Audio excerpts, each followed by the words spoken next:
Good evening mga kapuso! Excited na si Ding Dong Dantes na ma-enjoy ng mga anak niyang sina Zia at Sixto ang upcoming film na Firefly. Pero hindi daw ito pang pelikula lang dahil pang bedtime storytelling din.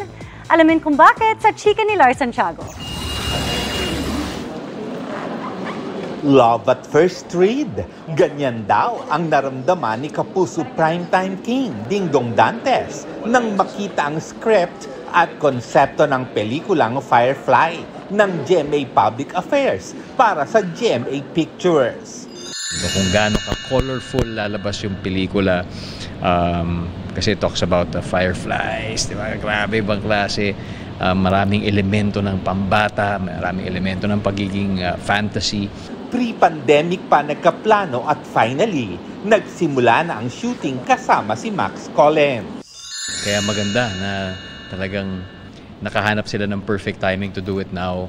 I'm sure ang dami ng dinaanan ng mga revisions, ang dami ng dinaanan ng mga challenges at panahon. Sa shooting nga, ramdam na ni Dong ang nakaset na tone at mood ng pelikula dahil sa pagtutok na rin ng kanilang direktor na si Zig Dulay. May birthday surprise pa ang cast at crew kay Dong sa pangunguna ng child star na si Yuan Michael na nagdala ng cake. Napakagaan, napakaganda ng vibes, and it's good to see people na nakakatrabaho ko rin sa television.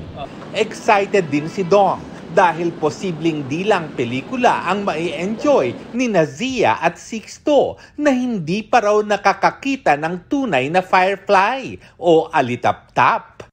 Very very soon maglalabas din ang GMA ng children's book tungkol sa kwento. So hindi lang nila mapapanood, talagang mababasa pa nila gabi-gabi ito sa kanilang mga tahanan. Isinasabay ni Dong ang proyekto sa shoot ng primetime series na Royal Blood. Everyday kasi curious din kami sa nagiging feedback at reaction ng mga manonood dahil pati kami sa set ay very engaged. Thank you sa inyong suporta gabi-gabi. Lars Santiago, updated sa showbiz happening.